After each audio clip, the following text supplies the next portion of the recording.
Support for the Legislative Gazette comes from New York State United Teachers, working to support students, educators, and public schools as the center of their communities with the Public Schools Unite Us initiative, and United University Professions, representing 37,000 academic and professional employees at SUNY campuses and teaching hospitals across New York State. Frederick E. Cole, President, uupinfo.org.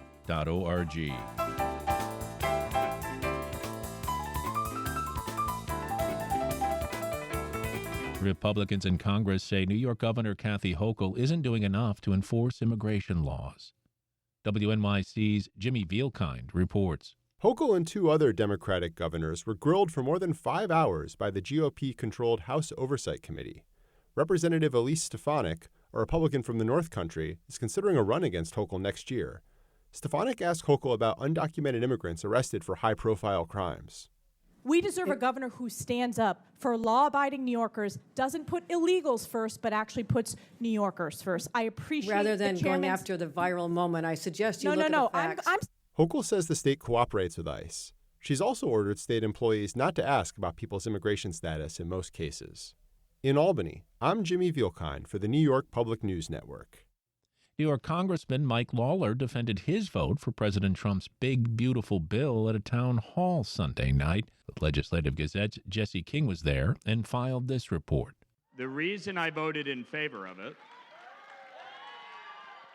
Lawler, a Republican who is considering a run for governor in 2026, has been hosting combative town halls across the 17th District in recent months. Sunday's event at Mahopac High School largely focused on Trump's tax and budget policy bill, which some Democrats have alternately coined the Big Ugly. It would extend and expand tax cuts enacted by Trump in his first term, slash spending on programs like SNAP and Medicaid, and boost spending for defense and deportation efforts. It's now in the Senate after passing the House in May. Lawler says he voted for the bill largely for its tax provisions, including a no-tax rule on tips and overtime, an expansion of the child tax credit, and a lift on the cap for state and local tax deductions, or SALT. Under the bill, the SALT cap would raise from $10,000 to $40,000 for filers making up to $500,000 a year. The $40,000 cap will make it so that roughly 90% of the district will be able to fully deduct their state and local taxes on their federal income tax return. Some Democrats have dismissed the tax provisions of the bill as favoring wealthier Americans and corporations. While Sunday's town hall was heated, Lawler appeared to have more supporters in the audience than at previous events. Mixed in with the boos was a fair amount of applause, especially when Lawler talked about taxes, his support for Trump's antagonism of college campuses, and his support for immigration and customs enforcement. Carmel Town Councilman Robert Kearns was among his supporters. He was voted the fourth most bipartisan congressman in Congress, and I truly believe that he does a fantastic job of working across the aisle. But despite rules aimed at restricting participants from protesting, shouting, or even standing at the event, a large portion of the crowd was there to express their objections to Lawler and the current administration. Lawler maintains the Big Beautiful Bill does not actually decrease the federal government's share toward base Medicaid costs, but it would add new work requirements starting in 2029, which would inevitably cause some people to lose coverage. Veteran Joe Mayhew says he remembers being on Medicaid 40 years ago after he was honorably discharged from the Air Force and struggling to find work. He says if these kinds of work restrictions were in place then, he would have been down on his luck. Now I have relatives that are also on Medicaid, and they work. But some of them are seasonal work. Some of it is what they call independent contractor work. So what happens? The weather is bad one day, so the job shuts down. Or they get sick. They could literally lose their medical benefits because 1 month they couldn't make that 80 hours. That's like evil. I'm asking you, do you understand how detrimental the overall proposal cuts to Medicaid? Mayhew was one of the dozen or so attendees who got to pose their thoughts to Lawler. Lawler says, like other programs, the work requirements would be waived for anyone who can prove they are ill or actively seeking work. The people who Medicaid is intended long-term are those within the IDD community. Nothing on traditional Medicaid is touched in this bill. So the bottom line is, of the 3+ million people who are able-bodied and not working, the objective is to get them into the workforce. Just one thing. Yep. There isn't a system that works. It does not work, and for you because I have relatives going through this now. Vote no until this system works. It doesn't work right now. Please. Some of the more heated moments of the night came when Lawler touted his ability to work with Democratic lawmakers, saying what they do is, quote, not personal. At one point, a constituent asked Lawler where he stood on the ongoing protests against ICE in Los Angeles. Trump has deployed the National Guard to confront protesters against Governor Gavin Newsom's wishes. Lawler says he agrees with the decision, just as he would have liked to have seen the Guard deployed sooner in the Capitol attack on January 6th. He alleges the two are not so different. Let me ask you a question. How many of you, by show of hands, how many of you would like these folks to spit in the faces of ICE agents? Okay. How many of you are okay with them barricading law enforcement and trying to block them from doing their job? Okay.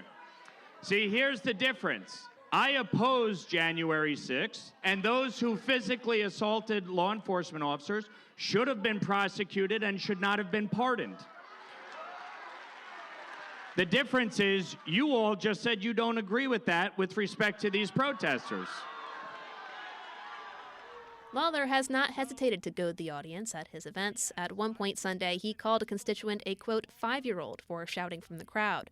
Speaking with WAMC, Rockland County resident Lily Chapin says she was disappointed but not surprised by how the night went down. It is personal for a lot of people when they're losing their health care.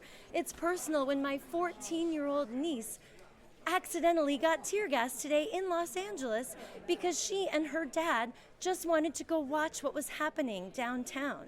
That's personal. For the Legislative Gazette, I'm Jesse King.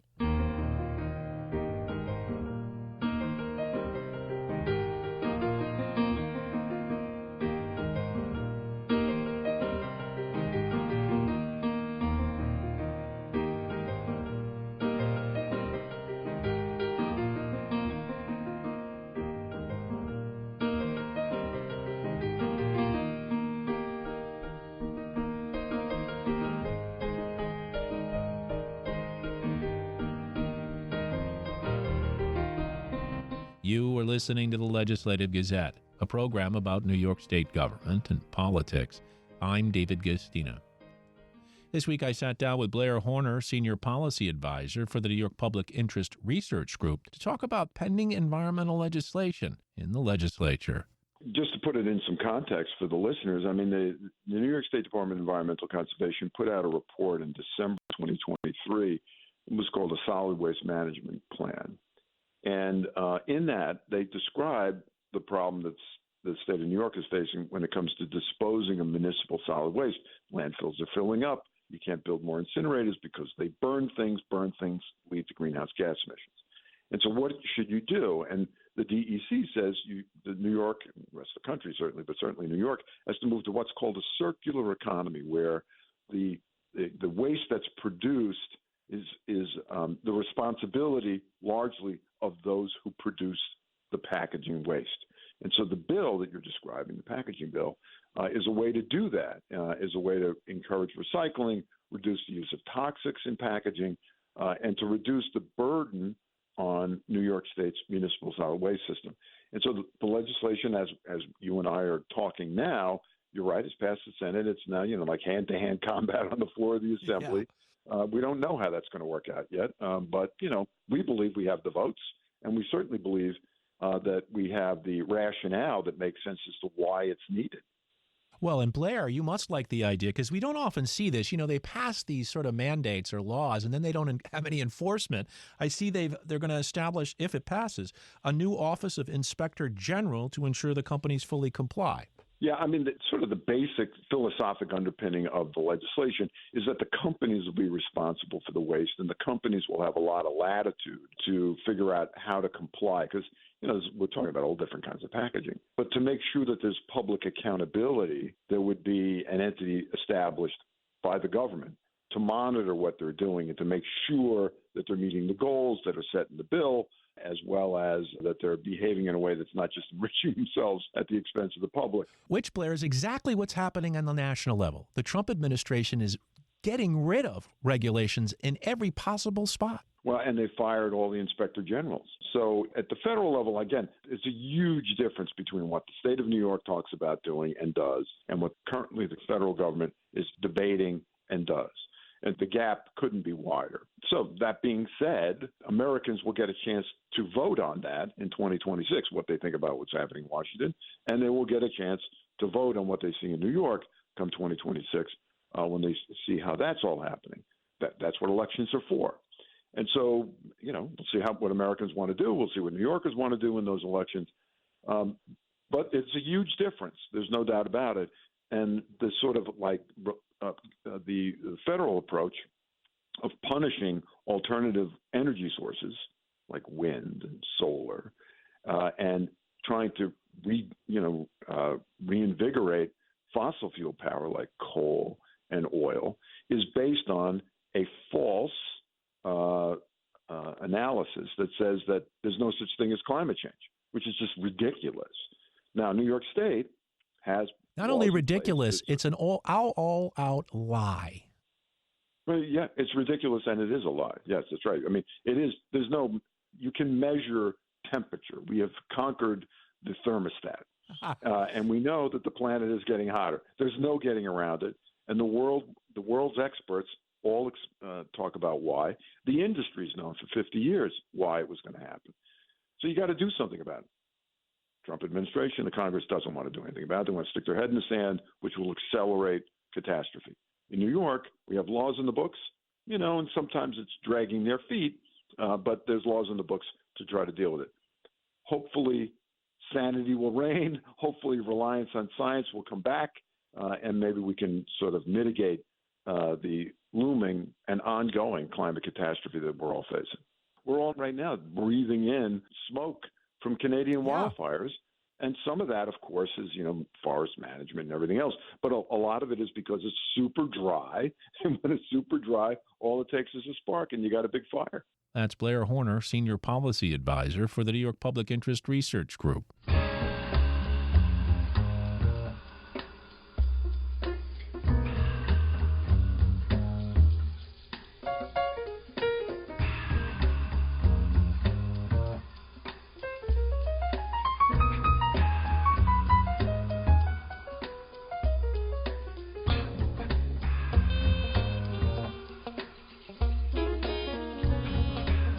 You are listening to the Legislative Gazette, a program about New York State government and politics. I'm David Gistina. Wastewater treatment plants are taking sewage sludge from states like Massachusetts and turning it into cheap fertilizer for application in New York. That sludge is made up of human waste and anything else that ends up down the drain, and farmers have been applying it on their fields here in the state. But some state lawmakers are saying not so fast. Jung Yoon Han from the New York Public News Network with more. It was raining when I stopped by Ryan Dunham's house in New Scotland. There was a streak of foggy mist covering the miles of tree line. Want me to grab an umbrella? The rain doesn't bode well for Dunham. His house sits on top of limestone, rough rocks, and tough soil. So you can imagine any sort of liquid that goes in there is going to go straight down. And into his water well. His family found that out the hard way back in late May last year while his kids were taking a shower. The next thing I know, I'm in the house and my 11-year-old's screaming from the bathroom, and I come upstairs and the water's brown. Dunham got his water tested immediately. And the Department of Health told me that our levels of E. coli and coliform tested 200 times beyond safe levels, as recommended by the EPA. Around the same time, the farm across the road from Dunham's house began applying sewage sludge onto the fields. Some companies market the stuff as biosolids, but whatever you call it, state lawmakers are asking the question, should sewage sludge be used as fertilizer on New York's farmlands? Basically, sewage sludge is human waste instead of animal waste used as fertilizer. The State Department of Environmental Conservation has even recommended the state more than double how much biosolids are spread on farm fields and parks. But here's the thing about sewage sludge. It's not just human waste from the toilet. We have a sewer system that pretty much admits just about anything that gets thrown in there. That's Murray McBride. He's an emeritus professor at Cornell University's College of Agriculture and Life Sciences. His research is focused on the other stuff that gets flushed too, like heavy metals and chemicals from factories and industrial waste. Where we're talking about hundreds and thousands of persistent chemicals. McBride and other researchers say pharmaceuticals, pathogens, and other toxic compounds end up in sewage sludge and at concerning levels. Some of them are bioaccumulative in livestock, and so we have a pathway now of exposure of humans to toxic chemicals from the soil to livestock to humans. Those risks are prompting some lawmakers to propose a statewide pause on sewage sludge application. Our farmland should not be a dumping ground for our waste. That's Anna Kellis. She's an assembly member from Ithaca and has a doctorate in nutritional epidemiology. She co-wrote a bill which would stop the spread of biosolids for 5 years. During that time, the state would study the impact of biosolids on the land and the animals and people that live there. To be clear, this is not a straight out ban. This is saying, okay, we need to understand how bad things are, and when we identify that, we need to start intervening. Other states have already banned the application of biosolids on land. Maine implemented an outright ban after they conducted studies and found traces of PFAS that were found in biosolids ultimately ended up in dairy milk. And there were some farms where the accumulation was so high that those farms were shuttered permanently, and that soil, it's forever chemicals. And it'll be thousands of years of contamination. But some towns are not too eager about the bill. I think it's terrible because on so many levels. So Rick Keneally oversees the town of Webster's wastewater treatment plant system. I think they're jumping in too deep to say, we're just going to cut it off while we study. Webster is revamping their water treatment plant by 2026 so that they can produce biosolids. The state even gave Webster $20 million to help out with the project. Keneally says the issue is that factories put out industrial waste that include toxic components, and there should be more regulations on them. So to put regulations on us that really we can't do anything about, I mean, it's counterproductive to me. Sewage sludge also solve a few tricky problems that the state's currently facing. For one, landfills are so overrun, the state will probably run out of space for them within about 20 years, according to the DEC. That makes it incredibly expensive for municipalities to dump their waste there. But Keneally says there's also an environmental consideration. He says the logic is if the state diverts this waste from landfills, New York could also potentially recycle it back into the earth full circle. So those nutrients that we'd be putting back to the earth help grow product that the cows would be eating on. But even Webster's biosolids aren't without potentially harmful contaminants. Keneally told me the PFOS levels of its biosolids were at 3.7 micrograms per kilogram. That's nearly 4 times over the EPA's recommended amount for sewage sludge. There's only about a week left for lawmakers to vote on the bill before the legislative session ends, and Denham is anxiously waiting to see what lawmakers do. Albany County, where he lives, has implemented a moratorium on the application of biosolids, but the pause will expire by the end of this year. I'm still worried about my 11-year-old. She's in the shower singing Taylor Swift, and all I can think about is what water is she ingesting in her body and how many forever chemicals are in there. But Denham says he's encouraged. Other places, like Schoharie County, and even some towns have temporarily banned the practice. And Denham says he hopes the state will follow their lead. Reporting from New Scotland, I'm Jung Yoon Han for the New York Public News Network.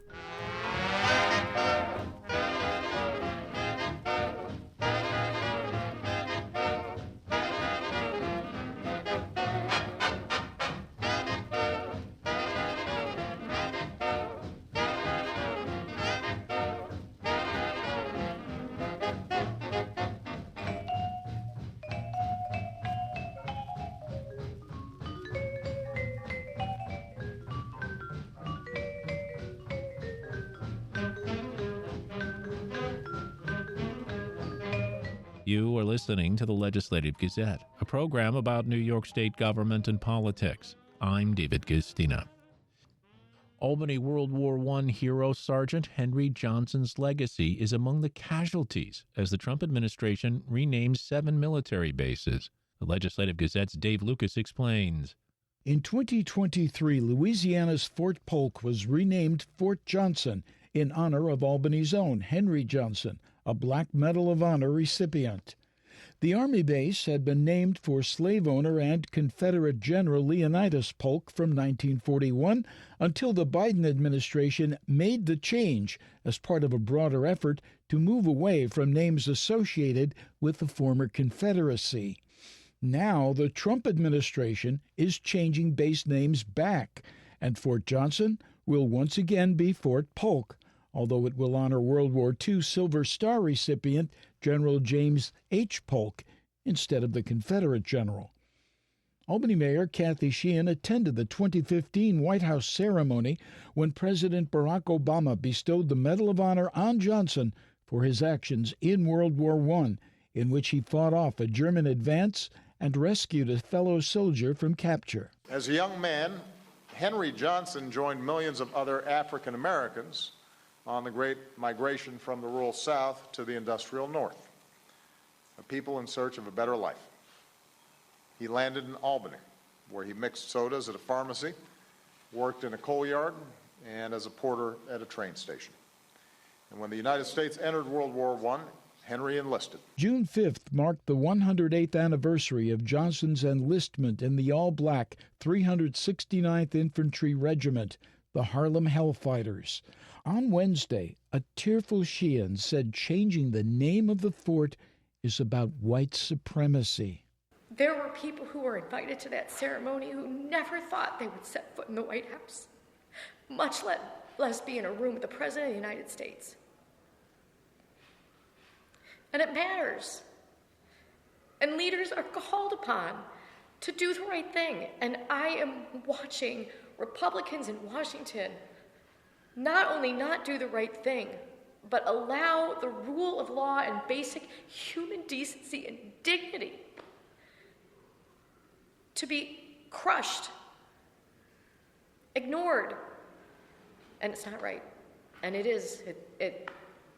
This is not the way that I wanted to spend the last 6 months of being the mayor of this incredible city. The Democrat is calling for the Department of Defense to reverse the decision. She said medals and monuments in the city honoring Johnson will remain in place. In 2017, Albany began celebrating the annual Henry Johnson Day.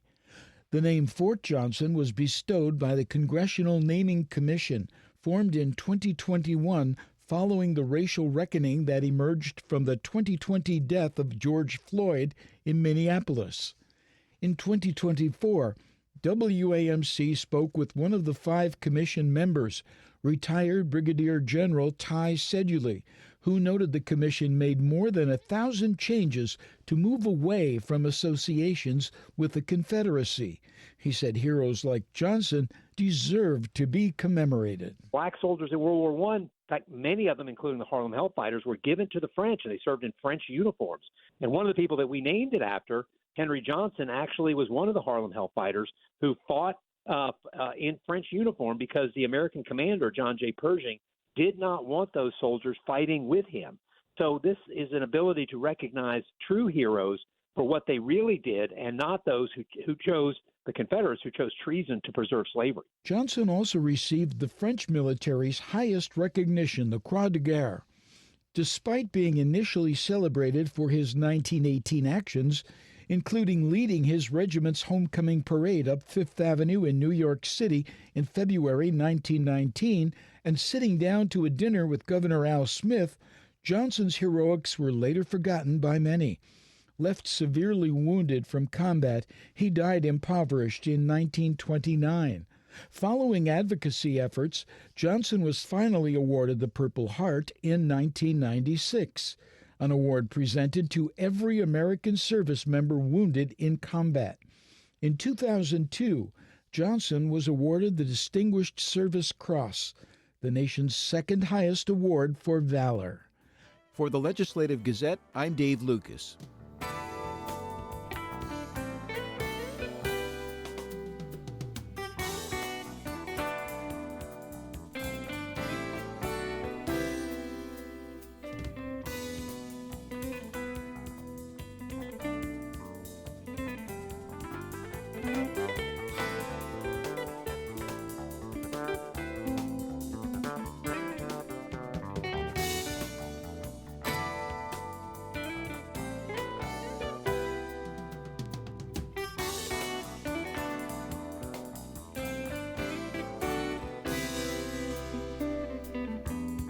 And that about does it for this week's show. The Legislative Gazette is a production of WAMC, Northeast Public Radio. We had help from the New York Public News Network. You can listen anytime at WAMCpodcast.org or anywhere you get your podcasts. Look for program number 2524. And join us again next week at this same time for more news on New York State government and politics. For the Legislative Gazette, I'm David Gustina.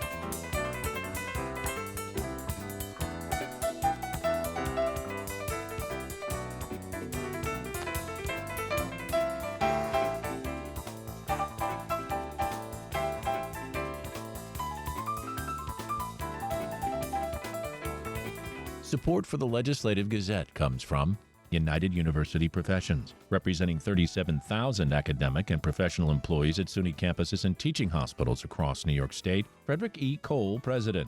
UUPinfo.org.